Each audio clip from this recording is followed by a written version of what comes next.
My lord, we have located the new ring.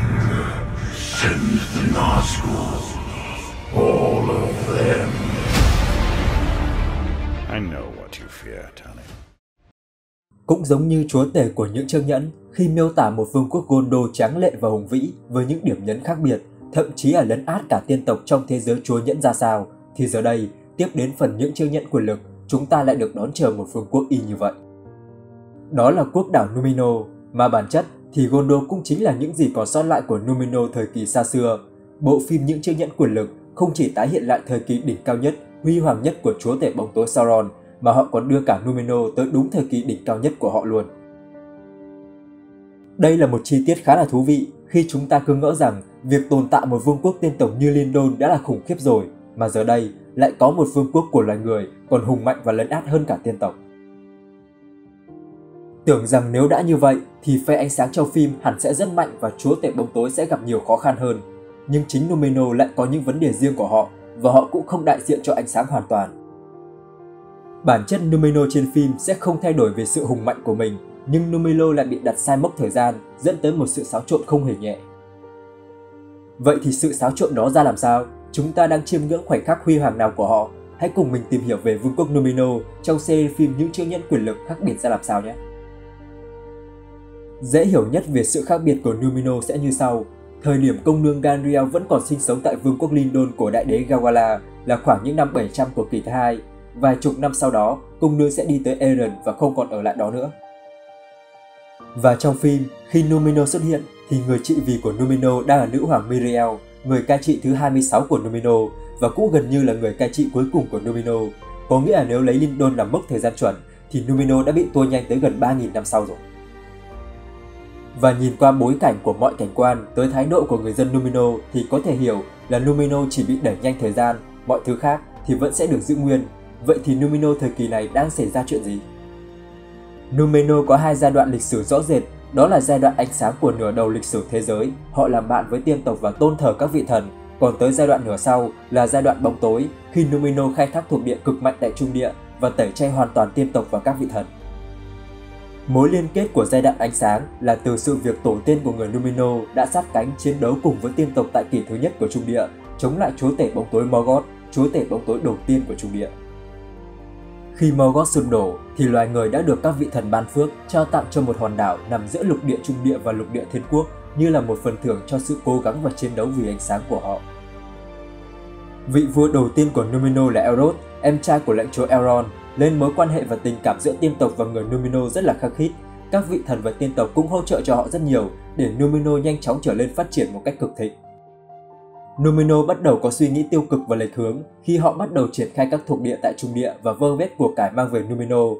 Các vị vua bắt đầu sinh sống xa hoa hơn và cảm thấy bất mãn với mấy ông bạn hay sang chơi nhà mình khi mà tổ tiên mình hóa kiếp lâu rồi mà họ thì vẫn còn đang sống sờ sờ ra. Sự việc bắt đầu nhen nhóm từ vị vua thứ 13 của Númenor, đó là Athalimir.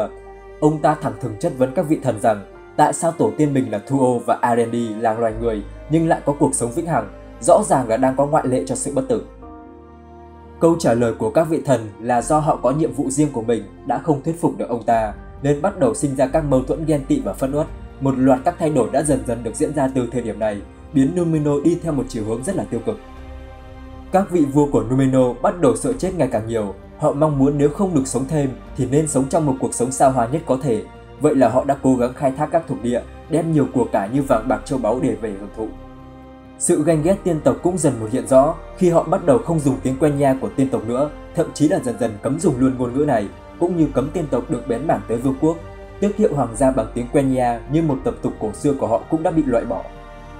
Tuy nhiên thì không phải ai cũng nghe theo mệnh lệnh này từ nhà vua, vẫn có vài lãnh chúa của Númenor vẫn giữ nguyên sự tôn thờ các vị thần và tin tưởng vào tiên tộc. Đó là dòng dõi các lãnh chúa Anuni của Númenor. Đây là dòng dõi trực hệ khai sinh ra Gondor về sau. Có nghĩa là ngay trong nội bộ của Númenor đã có sự đối lập của hai phe phái rõ rệt. Phe của nhà vua căm ghét tiên tộc và các vị thần, và ngược lại, phe trung thành vẫn tôn thờ các vị Valar và tin tưởng vào tình bạn với tiên tộc. Và đây cũng chính là vấn đề đang xảy ra tại Númenor trong phim Những chiếc nhẫn quyền lực. Và để rõ ràng hơn, chúng ta sẽ tìm hiểu cặn kẽ về chính những nhân vật hoàng gia Númenor xuất hiện trong bộ phim này. Hoàng gia Númenor được giới thiệu bao gồm nữ hoàng Miriel, tướng quân Phaeron, lãnh chúa Elendil và hai người con của Elendil là Isildur và Arien. Arien là một nhân vật thêm thắt có thể sẽ thay cho Arien. Trước mắt thì là về bối cảnh. Muốn hiểu được những nhân vật này đang ở phe nào thì chúng ta phải đi về 200 năm về trước, thời kỳ của Agimiron, vị vua thứ 23 của Númenor. Ông ta là người thuần chống đối lại các vị thần. Thế nhưng đã xảy ra một sự kiện khi vợ của ông ta là người thuộc dòng dõi lãnh chúa Adoni, là một người theo phe trung thành với các vị thần. Bà ta đã bí mật dạy dỗ người con trai cả hãy tin vào các vị thần và tiên tộc. Tuy nhiên thì người con trai thứ hai là Gimika lại tuyệt đối nghe theo cha. Người con trai cả là Tar Palantir, khi lên ngôi, ông đã cố gắng sửa chữa sai lầm của tổ tiên mình, đó là sử dụng lại tiếng Quenya, chăm sóc cây trắng và tiếp tục tuân theo các tập tục cổ, tôn thờ thượng đế. Nhưng khi này thì quá khó để thay đổi ý thức của người dân khi sự thù địch của họ với tiên tộc đã ngấm vào máu của họ tới hàng nghìn năm rồi. Sự cố gắng của Palantir đều khá là vô vọng khi các vị thần cũng chả đáp lời nữa. Sự chống đối nhà vua cũng trở nên căng thẳng hơn từ chính người em trai của mình là Giminha.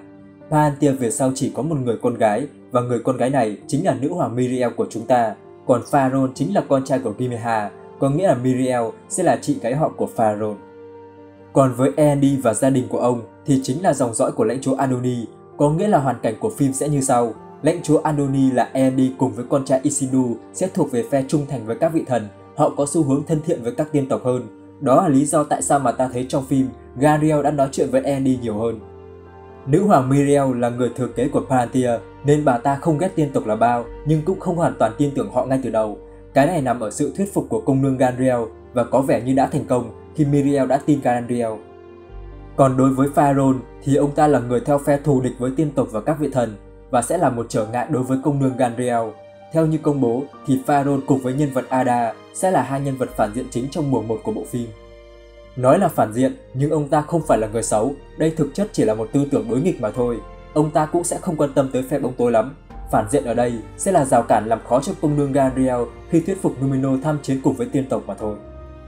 Để mà nói thì nhân vật Phaeron này cực kỳ thú vị. Theo nguyên tác thì ông ta chính là người bón hành cho Sauron. Cùng trở lại với nguyên tác thì Phaeron là một hoàng thân và cũng là một tướng quân của Númenor, có nghĩa ông ta đang nắm giữ binh quyền vương quốc trong tay. Và Phaeron thì là một chiến tướng cực kỳ mạnh mẽ. Phần lớn thời gian tuổi trẻ của mình, Phaeron đã dành cho các thuộc địa phía nam của Trung Địa. Đó là những khu vực tiếp giáp với nhiều lãnh thổ của phe bóng tối, vậy nên xung đột là xảy ra thường xuyên. Phaeron đã rất nhiều lần đánh bại các cuộc tấn công của các thuộc hạ phe bóng tối và được tôn vinh như một tướng quân vĩ đại của Númenor. Của cải thu gom được từ thuộc địa, Phaeron cũng không giữ cho riêng mình mà rất hào phóng chia sẻ sự giàu có đó cùng với mọi người. Có thể nói, Phaeron là một con người cực kỳ ghét tiên tộc giống với cha mình, nhưng cũng không hề ưa gì Sauron, thuộc tiếp người chả ngán bố con thằng nào cả. Cái sai của ông ta là bị đầu độc bởi tư tưởng thối nát từ những sai lầm của tổ tiên mình mà thôi. Và sự kiện soán ngôi nữ hoàng Miriel chắc chắn sẽ xảy ra trong phim, nhưng sẽ không thể giống như nguyên tác bằng việc ép cưới Miriel được, vì trên phim nó sẽ ảnh hưởng tới yếu tố thuần phong mỹ tục nên đơn giản nó sẽ chỉ là một cuộc đảo chính mà thôi. Đó là toàn bộ bối cảnh sẽ diễn ra tại Númenor trên phim, còn bây giờ là dự đoán của mình về vương quốc Númenor này. Công nương Galadriel trong một cuộc viễn chinh truy tìm dấu vết của Sauron sẽ gặp một sự cố và trôi giạt trên biển và Galadriel sẽ được tàu của Númenor cứu giúp.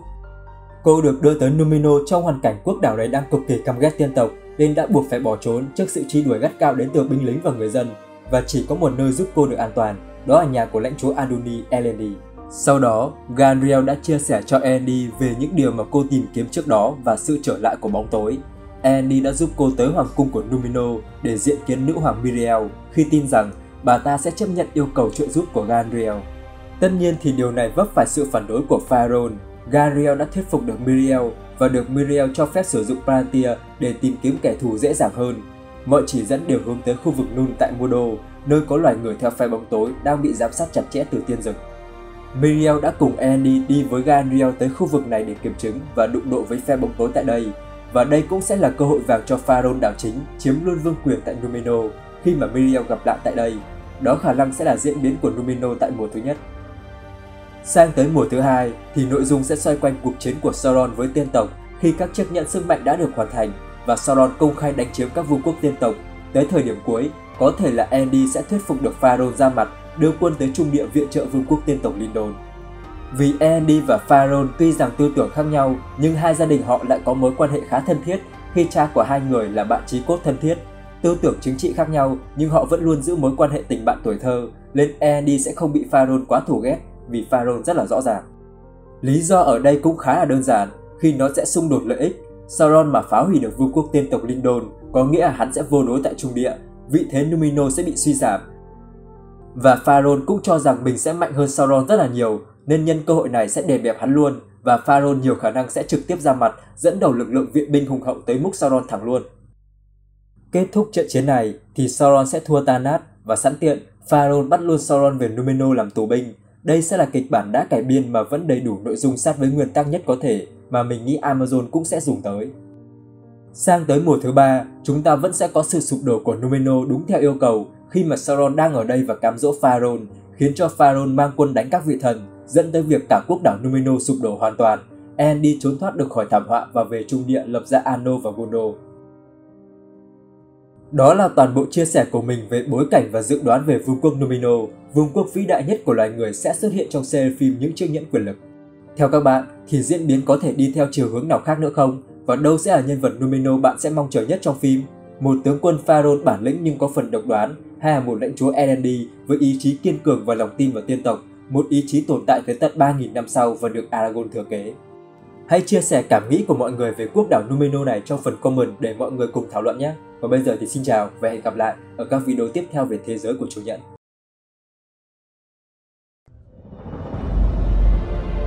I see in your eyes the same fear that would take the heart of me. Nếu các bạn thấy video này hay và hữu ích thì hãy nhấn like và đăng ký kênh ủng hộ mình để mình có động lực hoàn thiện các video sau thật là tốt hơn. Đừng quên ấn nút chuông thông báo để không bỏ lỡ các video tiếp theo. Tham gia group Chúa Nhẫn trên Facebook để cùng trao đổi, chia sẻ về thế giới Chúa Nhẫn. Xin chào. Not for ourselves, but we can give Frodo his chance.